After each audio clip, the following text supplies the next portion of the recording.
हमारे प्रधानमंत्री ने क्या कहा कि हम क्या दिवाली के लिए रखे हैं इसके लिए। और मैं आपको याद दिला देता हूं, हमारे एक होते थे जनरल, हमारे चीफ थे जनरल रॉड्रिक्स, और जब उन्होंने कहा था कि पाकिस्तान हिमाकत यदि सोचेगा तो पूरे दुनिया के नक्शे से मिटा दिया जाएगा, वो है न्यूक्लियर थ्रेट। जुड़ गए हैं पाकिस्तानी पत्रकार है कमर चीमा साहब, कहां से पकड़ कर लाए हैं, किस चिड़ियाघर से आप शेख राशिद को लेकर आए और मंत्री बना दिया सीधे। देखिए शेख रशीद बड़े सीजन पॉलिटिशियन है। आप अच्छा वो ये वही है ना जो पाव पाव भर के बम बनाते हैं, मुझे लगा टमाटर की तरह बम बेचते हैं। जरा बात तो जरा मेरा जवाब सुने ना, मैं जो बात कर रहा हूँ। अरे आपने कहा बड़े सीजन है तो मुझे हंसी आ गई। कमर भाई क्या करूं। देखिए आपको तो इसलिए हंसी आनी चाहिए कि इंडिया में रोजाना 1000 बंदा मरता है, 70,000 कोरोना से जो मुतासर होते हैं, और आपको अपनी हुकूमत पे हंसी नहीं आती, उनकी बैड गवर्नेंस में हंसी नहीं आती। आप तो टेस्ट ही नहीं करते भैया, हमारे टेस्ट करके इलाज तो हो रहा है। 1% के आसपास डेथ रेट है हमारे यहाँ, 1% के आसपास डेथ रेट है दुनिया में सबसे कम। भाई अपनी आबादी देखिए, 1.5 अरब आबादी है, आपका 1% भी हजारों लाखों में है। कोई थोड़ा खुदा का नाम है, परसेंट का हिसाब रखा करें। जब आप बोले तो परसेंटेज का जरूर हिसाब रखें। आपकी आबादी 1.5 अरब है, आपकी आबादी कुछ चंद करोड़ों में नहीं है। जरा मेरी बात सुनिएगा, मुकम्मल होने दें। देखिए 150 करोड़ में कितने लोग इन्फेक्टेड हैं? सिर्फ 24 लाख। यही है ना कमर चीमा, गणित मुझे भी आता है, मैंने शेख राशिद के साथ पढ़ाई नहीं की है। सुने कमर ने भी नहीं की है। आरजू भी जुड़ गई है, शेख राशिद का नाम सुन के मुस्कुरा रही है। Welcome Aarzoo, welcome to the show. देखिए मेरी बात सुने, शेख रशीद जो है वो पाकिस्तान के एक सीजन्ड पॉलिटिशियन है। उनकी राय से आप मुझे हंसी आ रही, मैं क्या करूं। लेकिन वो पॉलिटिशियन सुने ना, देखिए बात सुने, वो उसको सियासत करनी आती है, उसको मीडिया की टेंशन लेनी आती है, खबरों में रहना आता है। देखिए अगर टीवी वालों का, अखबार वालों का काम है सारा टाइम खबरों की तलाश में रहना। वो ऐसी खबर देता है कि ना खबर पाकिस्तान में चलती है बल्कि भारत में भी चलती है। तो भले वो क्या कर रहा है, राइट कर रहा है, रॉन्ग कर रहा है, उसको मीडिया खींचना आता है, उसको प्रेस लेनी आती है, और वो ले रहे हैं। तो हमें भी पता है पाकिस्तान में वो बहुत सारे काम, बहुत सारी बातें। सर हमारे बिग बॉस का अगला सीजन चालू होने वाला है, तमाम मस्खरों को बुलाया जाता है उसमें। बोलिए इनविटेशन दिलवा दूं कलर टीवी की तरफ से। बिग बॉस आएंगे, बिग बॉस में शेख राशिद आपको बताएंगे पाव पाव किलो के बम कैसे बनते हैं। सुने आपको पता है कि आपके वजीर आजम और सलमान खान से भी मिल लेंगे इस बहाने। और बात तो सुने ना भाई, आपके वजीर आजम नरेंद्र मोदी ने कहा था, वजीर आजम नरेंद्र मोदी ने कहा हमने कोई न्यूक्लियर वेपन जो है वो किसी आपने दिन पे नहीं चलाना, कोई होली पे नहीं चलाना। तो देखें शेख रशीद और नरेंद्र मोदी एक जैसी बातें करते रहते हैं, हंसने हंसाने वाली। नरेंद्र मोदी को किसने कहा कि ये कहे कि जी हमने होली पे तो नहीं न्यूक्लियर वेपन चलाना, हमने पाकिस्तान के खिलाफ ही चलाना है। अगर उधर से शेख रशीद ने उनके जवाब में एक इस तरह का चुटकुला छोड़ दिया। वैसे एक बात बताऊं, शेख रशीद जो पाव 1.5 बॉय वाली बात है ना, उसे कहते हैं शॉर्ट रेंज न्यूक्लियर वेपन, जिसे टैक्टिकल न्यूक्लियर वेपन भी कहते हैं। वो उसकी बात कर रहे थे। और बात सुने, जो वो टैक्टिकल न्यूक्लियर वेपन की बात कर रहे हैं, पाकिस्तान की जो न्यूक्लियर डिटरेंस है उसको मेंटेन करने के लिए हमने उसको ऑपरेशनल रखा हुआ है। अगर भारत ने कन्वेंशनल जंग छेड़ी तो हम अपनी न्यूक्लियर डिटरेंस को मेंटेन रखने के लिए ये करेंगे। और वो जो कह रहे हैं वो ठीक है, एक मजाहिया अंदाज में आपको लगा पाओ आधा पाओ उन्होंने कह दिया, लेकिन ये आप भी हंस रहे हैं, आप भी सीरियसली ले लेते। कमर चीमा किसको डिफेंड कर रहे हैं? आपने कर ली अपनी तकरीर, कर ली, किसको डिफेंड कर रहे हैं? हमारे कई सारे सीरियल आते हैं, एक कपिल शर्मा शो आता है जिसमें खूब कॉमेडी होती है, एक बिग बॉस आता है जहां तमाम मस्खरों को बंद कर दिया जाता है और ऐसी उठपटांग बातें कहलवाई जाती है उनसे। एक हमारा कॉमेडी सर्कस आता था सोनी टीवी पे। बताइए शेख राशिद को किसमें रिकमेंड किया जाए? आपके मंत्री है भाई, कहीं तो रिप्रेजेंटेशन होगा उनका। कहाँ पे किया जाए? शेख रशीद और नरेंद्र मोदी को किसी एक ही शो में नॉमिनेट किया जाए, क्योंकि वो कहते हैं हमने कोई होली पे चलाना है, वो कहते हैं हमने पाव आधा पाव के रखे हुए हैं, तो फिर किसी पल्ले कमर चीमा, अगर थोड़ा भी डिफेंस आप पढ़े होंगे तो भारत पहले ही कह चुका है, जिस दिन उसने न्यूक्लियर बम बनाया था, अटल बिहारी वाजपेयी ने कहा था नो फर्स्ट यूज। आपको भारत की न्यूक्लियर पॉलिसी पता है? आपको पता है भारत की न्यूक्लियर पॉलिसी? आपकी तो कोई पॉलिसी ही नहीं है। जिस आदमी ने अपना पूरा मुल्क चाइना को गिरवी रख दिया हो, वो क्या पॉलिसी बनाएगा? जनरल सिन्हा बताइए। जनरल सिन्हा, मैं आपको एक स्टेटमेंट सुनाता हूँ, जरा सुनवाइए। पाव किलो के बम, और पाव किलो के बम हमारे यहाँ गांव में बोलते थे फुस्सी बम, जो फूटते ही नहीं है। देखिए सुनिए क्या कहते हैं शेख चिल्ली मंत्री। कोर्स स्मार्ट वॉर, नॉट कि हम इतना बड़ा वेपन यूज करें कि जो, क्योंकि उधर मुसलमान है, हमारी टारगेटेड सोच होनी चाहिए। अगर कोई बढ़ता है पाकिस्तान की सरहदों की तरफ, तो we have a smart bomb that will be hit only that area where there will be ornaments, there will be tanks. Smart atomic bomb, smart बम कह दिया उसको, जो मर्जी नाम दो आप। ये देखिए सर, पाव किलो के स्मार्ट बम। इन्होंने अपनी जिंदगी में स्मार्ट टीवी नहीं देखा होगा, पर स्मार्ट न्यूक्लियर बम की बात शेख चिल्ली जरूर करेंगे। अब इनको मजाक ना कहा जाए तो क्या कहा जाए जनरल सिन्हा? दीपक जी, जिस देश में AQ खान चोरी से करके लाते हैं और आरिफ तारिक फतेह कह रहे थे कि ये सुतली बम से भी गई गुजरी है, और ये जो कह रहे थे ना, ये कमर चीमा साहब, आज तक टैक्टिकल न्यूक्लियर वेपन बना ही नहीं। ये जो सामरिक नॉलेज ही नहीं है, जो कहते हैं ना सवा पम आधा पम, ये टैक्टिकल न्यूक्लियर वेपन पेपर से आगे बढ़ी नहीं, और ये कहते हैं इन्होंने बना लिया। एक देश जो चोरी से, और AQ खान चोरी करके लाते हैं कुछ, उसका कोई इसका प्रूफ नहीं कि ये चलेगी नहीं चलेगी, और वो कहते हैं स्मार्ट बम है। अरे भाई, स्मार्ट बम आप जब होता है तो आपके इतने पसीने क्यों छूटते हैं जब हम कन्वेंशनल वॉर की बात करते हैं? आपके, मैं छोड़ देता हूं आपके रसीद, ये जो खान साहब है शेख चिल्ली जी, आपके जो ये इमरान खान है, उन्होंने 3 बार, एक बार UN में, एक बार यूनाइटेड स्टेट्स अमेरिका में, और एक बार जब ये रिफ्यूजी की एक बड़ी समिट के ऊपर में कहते हैं कि न्यूक्लियर वेपन है हमारे पास, और कश्मीर के ऊपर में हम न्यूक्लियर वॉर करेंगे। तो शेख रशीद जब ये बात करते हैं तो उसी का एक एक्सटेंशन है। और हमारे प्रधानमंत्री ने क्या कहा कि हम क्या दिवाली के लिए रखे हैं इसके लिए?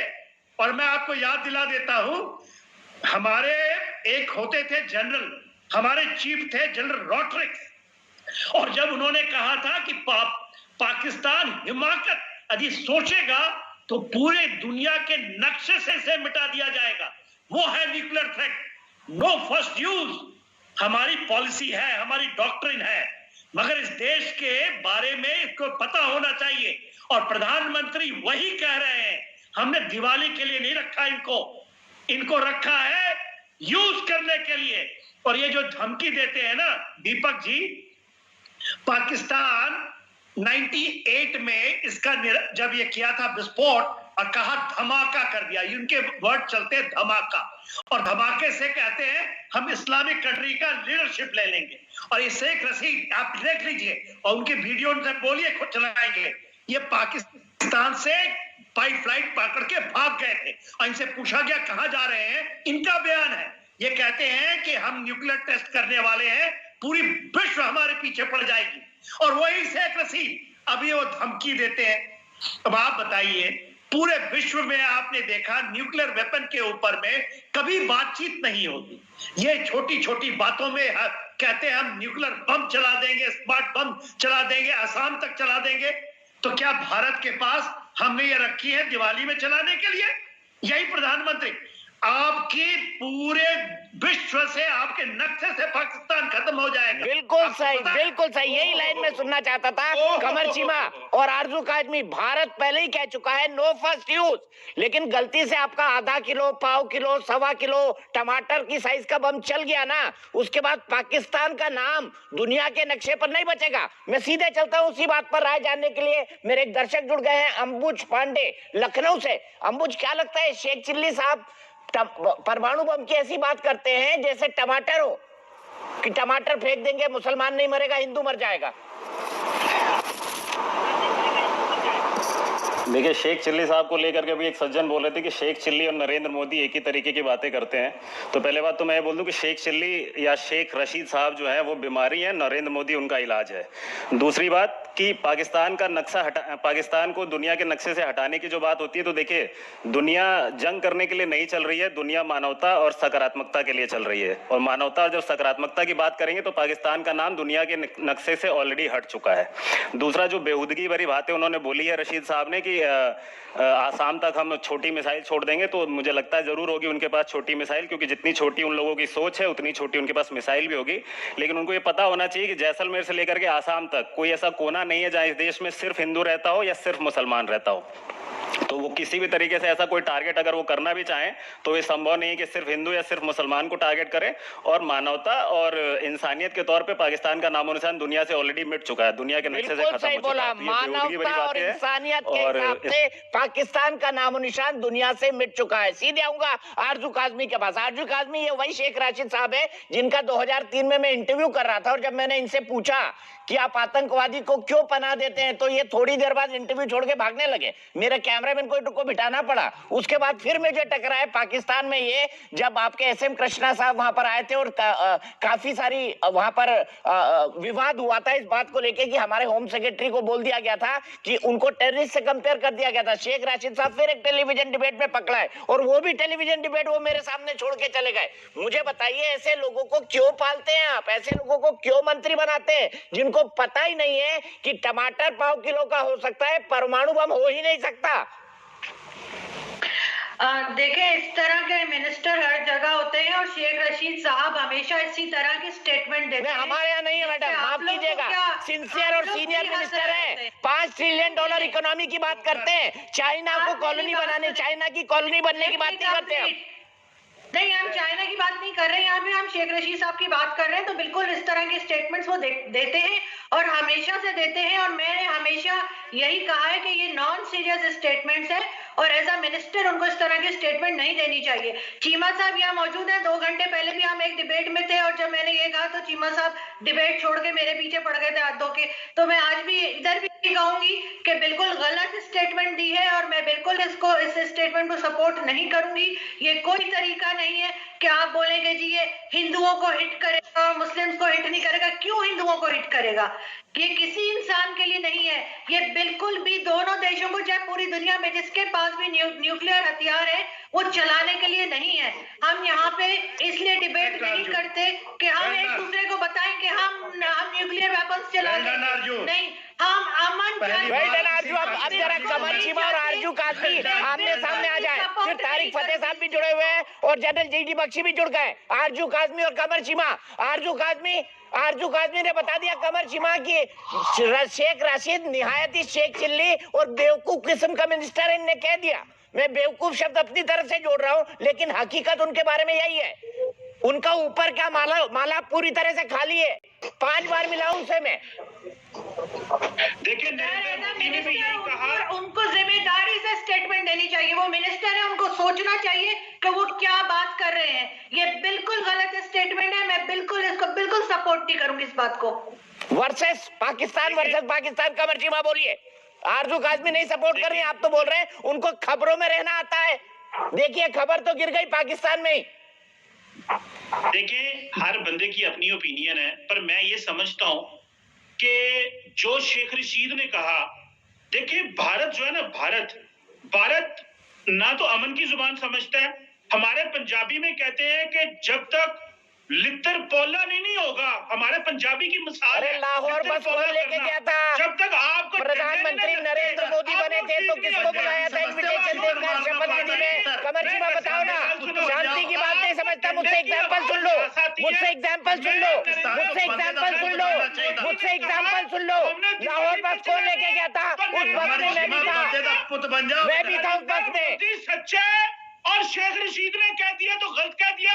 नरेंद्र मोदी ने क्या कहा? हमने दिवाली पे चलाने हैं। इसका क्या मतलब है? नहीं, he Sheikh didn't Rashid say ने that. जो कहा हाँ, उसको इमरान छोड़ो। खान को जवाब शेख दे रहे रशीद हैं वो। मिनिस्टर है। नरेंद्र जी, मोदी वजीर ऐसे आजम नहीं किया। है। एक मुल्क का वजीर आजम पॉलिसी स्टेटमेंट देता है। क्या शेख खबर रशीद थी? policy statement अरे नहीं दे रहा। कमर चीमा शेख रशीद के खिलाफ इंजेक्शन लेकर आए हैं। कमर चीमा शेख रशीद के खिलाफ इंजेक्शन लेके आए। तारिक फतेह साहब, फिर जनरल बख्शी। तारिक फतेह साहब, नरेंद्र मोदी जी, देखिए, नरेंद्र सीमा जी, मोदी एक वजीर आजम है। एक सेकंड आखिरी बात कर लूं सर। नरेंद्र मोदी जी वजीर आजम है, पॉलिसी स्टेटमेंट देते हैं। वो जो कहते हैं उसकी बड़ी अहमियत है। शेख रशीद मिनिस्टर है, कौन सी पॉलिसी स्टेटमेंट दे रहे हैं वो? अच्छा मेरी गाल सुनो एक सेकंड। हाँ, इमरान खान जुम्मन में क्या कह रहे थे? एक सेकंड नरेंद्र न्यूक्लियर वॉर कर ये तो देंगे। छोड़ते हैं। अरे जनरल साहब वहाँ कोई मिनिस्टर हैज नो अथॉरिटी। फौज चला रही है, फौज लूट रही है, छोड़ दे। ये हमारे दोस्त जो पाकिस्तान से भी बोल रहे हैं, बड़े इनकी हिम्मत है कि ये बात भी कर लेते हैं, चीमा साहब इंक्लूडेड। बात सारी ये है कि जो नरेंद्र मोदी ने कहा वो आप उसको या तो गलत समझ रहे हैं या गलत इंटरप्रिटेशन है। उन्होंने कहा व्हाट ही मींस इज के we are not saving this to have fireworks. The only use of a nuclear bomb is as a deterrence. Okay, we will not have first use policy, लेकिन it is a very tongue in cheek method के कहना कि ऐसे ही नहीं संभाल के रखे हुए डेकोरेशन के लिए, दिवाली के लिए। He did not say कि दिवाली के दिन हम फोड़ेंगे या दिवाली या होली पे फोड़ेंगे। ये एक गलतफहमी की बात है। बात सर ये है कि this man Sheikh Rashid doesn't deserve to be in any cabinet, in any government, चाहे वो जुल्फिकार अली भुट्टो की थी, अयूब खान की थी। बड़े ज़हीन लोग भी हैं पाकिस्तान में, हर टाइप के लोग हैं। कई मिनिस्टर्स मैंने देखे that you really get inspired. लेकिन ये जो है, इसको मैं कह रहा हूँ हेयर डाई अपनी करा ले, ठीक है। ये वाहिद आदमी दुनिया में जो अपनी विग की डाई कराता है। He is the stupidest man that walked in Rawalpindi in the entire history of Rawalpindi. क्यों इसको ये भी नहीं पता होगा कि रावलपिंडी का नाम रावलपिंडी क्यों है? रावल कौन थे? किस उन्होंने क्या पिंड बनाया? ये वहां बैठे हुए हैं अयूब खान के जमाने से चमचागिरी करके, अब तो बुढ़ा हो गया, तब भी इसने ढंग की बात नहीं की। He is the court Juster of every government. तो उससे ना कंपेयर करें कि ये पाकिस्तान का रिप्रेजेंटेटिव है। ऑनेस्ट टू गॉड, मैं कोई पाकिस्तान को हर वक्त डिफेंड नहीं करता हूँ, लेकिन ये समझें कि Pakistan is being ruled by ये बाजवा साहब, जिनकी तस्वीर है, जिन्हें अभी कल सऊदी किंग ने निकाला घर अपने दुकान से, निकल जाओ यहाँ से भिगोड़े, ये प्याला लेके गए थे।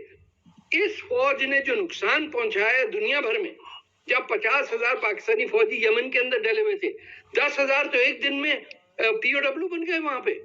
ना उन फौजियों का कसूर है, किसको ये कभी नाइजीरिया में भेजा हुआ होता है।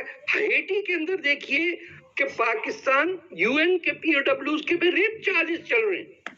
This is an out of control military, जिसमें ना कोई ट्रेडिशन इस्लाम की है और ना ही ब्रिटिश फौज की है। ये सारे ठेकेदार हैं, किसी का लाइसेंस है, किसी की फैक्ट्री है, कोई फॉल्टी पासपोर्ट बना के कनाडा में बैठा हुआ है। कई मुझे मिले हैं ऐसे लोग। ठीक है। आज